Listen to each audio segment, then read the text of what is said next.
प्रदेश के बाराबंकी जिले के पास बसा है एक छोटा सा गांव मुरदिया। शांत सीधा सादा गांव, लेकिन एक राज छुपाए हुए। गांव के कोने में एक पुरानी हवेली है, टूटी फूटी वीरान। दरवाजे टेढ़े, दीवारों पर जाले और हर कोने में पसरी हुई खामोशी जो किसी दबी हुई चीख की तरह लगती है। कहा जाता है 1941 में इसी हवेली के सामने वाले तालाब के ब्रिज से मंजुलिका को धक्का दे दिया गया था, और तब से मंजुलिका का साया कभी हवेली की खिड़की में दिखाई देता है तो कभी उस टूटे हुए ब्रिज पर। कई लोगों ने उसे देखा है, लेकिन जिसने भी उसे देखा, अगली सुबह उसकी लाश उसी तालाब में तैरती मिली।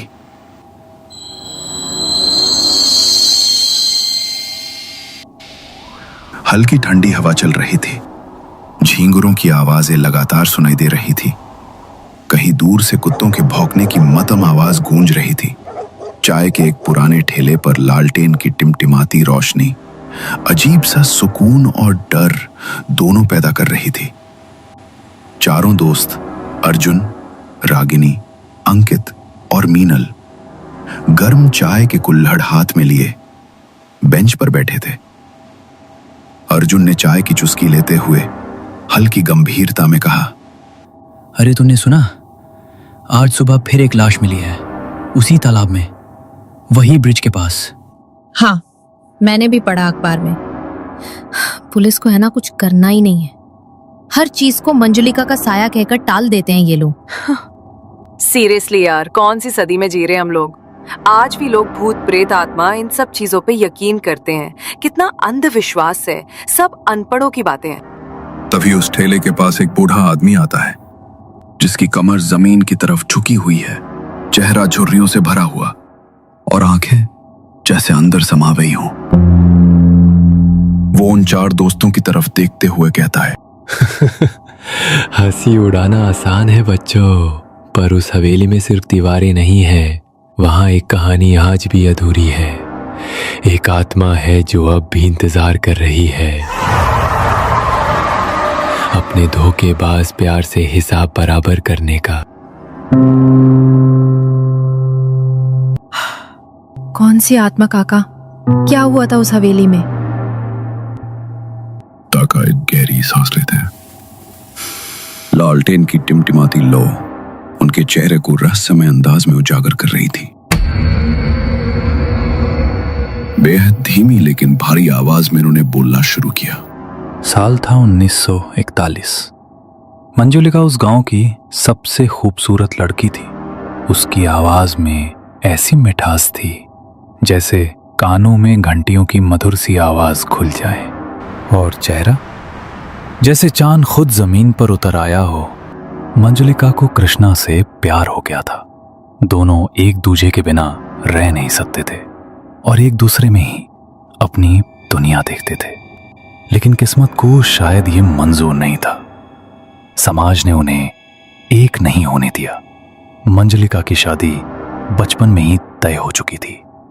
घर वाले जिद पर अड़े थे और समाज तो जैसे दुश्मन बन गया था।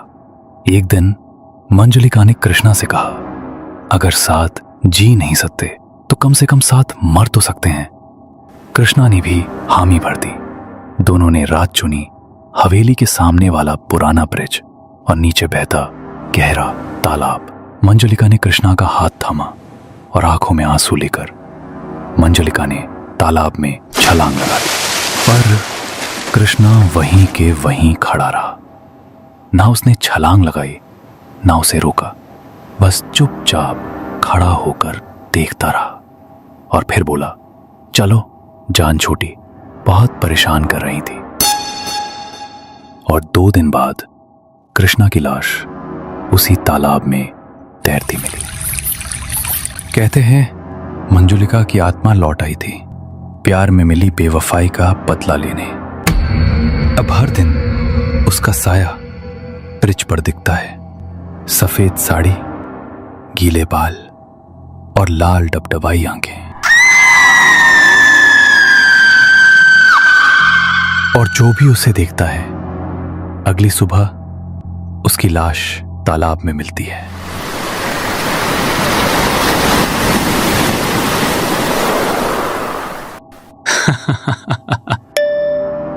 यार क्या स्टोरी सुनाई काका ने। मतलब सीरियसली, इतनी डिटेल, इतनी फीलिंग। अगर ये मूवी बनती ना तो थिएटर में सीट से चिपक जाते सब। पूरा फर्स्ट डे फर्स्ट शो वाला हिट होता। खाई, सच में एकदम जबरदस्त स्टोरी थी। हॉरर, थ्रिलर, सस्पेंस, प्यार, सब कुछ था। और वो आत्मा भी। और जिस तरह काका ने बताया, हर सीन मेरे दिमाग में विजुअल बन रहा था। नेटफ्लिक्स पे आता तो मैं बिंज वॉच कर डालती।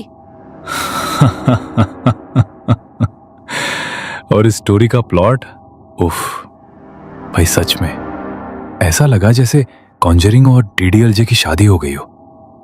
एक तरफ भूत, दूसरी तरफ इश्क। वो मंजलिका का ब्रिज वाला सीन ना, सुनते सुनते मेरी चाय ठंडी हो गई। काका ने ऐसा डायलॉग मारा कि मैंने तो कुल्हड़ नीचे रख दिया। चलो जान छूटी। अबे ये कौन बोलता है भूतिया ब्रेकअप के बाद? तुम सब सीरियसली मान भी गए काका की डरावनी प्रेम कहानी को?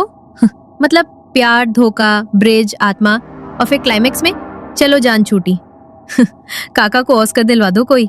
ऑनेस्टली कहानी सॉलिड थी, एंटरटेनमेंट फुल ऑन था। लेकिन भूत प्रेत, कम ऑन गाइस, वो सब तो सिर्फ ओवर एक्टिव इमेजिनेशन है। मुझे तो लग रहा है काका नेटफ्लिक्स बिंज करके आए हैं। गाइस, चलो तो फिर आज मीटिंग फिक्स करते हैं मंजलिका के साथ।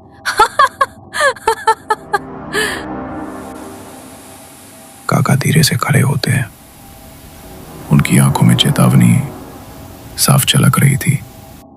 चारों दोस्तों की ओर देखते हुए काका ने सख्त लहजे में कहा, मजाक उड़ाओ बेटा।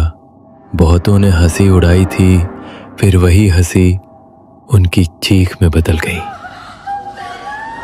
लेकिन एक बात अच्छी तरह से याद रखना, उस हवेली के अंदर जाने का सोचना भी मत।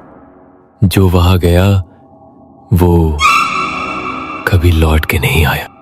सावधान बच्चा, हवेली जाग रही है और तेरी किस्मत भी। हंसो, लेकिन एक बात कान खोल कर सुन लो। जब डर मजाक बनता है तो सबसे पहले हंसी ही गायब होती है। चलो फिर मंजुलिका को जाकर खुद बताते हैं, हम डरते नहीं और डरावनी कहानियों पर यकीन भी नहीं करते।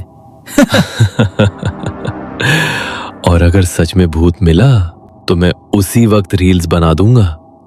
वायरल गारंटीड एकदम। और अगर कुछ गड़बड़ हुई ना तो अर्जुन याद रखना, तू ही था मास्टरमाइंड इस ब्रिलियंट प्लान का। चारों दोस्त बाइकों तक पहुंचते हैं। अर्जुन और अंकित बाइक स्टार्ट करते हैं। मीनल और रागिनी पीछे बैठती हैं। फिर दोनों बाइक्स अंधेरे रास्ते पर हवेली की ओर निकल पड़ती हैं। पीछे सिर्फ उड़ती धूल और सन्नाटा रह जाता है। काका ने उन्हें दूर से जाते हुए देखा। उनकी आंखों में डर साफ साफ दिखाई दे रहा था और होठों पर एक फुसफुसाहट के साथ उन्होंने कहा, अब इनमें से कौन लौटेगा, कौन नहीं, ये अब सिर्फ और सिर्फ मंजिलिका तय करेगी। रात के करीब 12 बज चुके थे। चांद बादलों के पीछे छिपा हुआ था। हवेली की तरफ जाने वाली पगडंडी पर चारों दोस्त अर्जुन, रागिनी, मीनल और अंकित बाइक रोककर पैदल चलने लगे। हवा में ठंडक बढ़ रही थी और पुराने पीपल के पेड़ की डालियां सरसराती हुई उनके सिर के ऊपर झुक रही थी। तो दोस्तों, क्या सच में उस हवेली में मंजुलिका का साया था?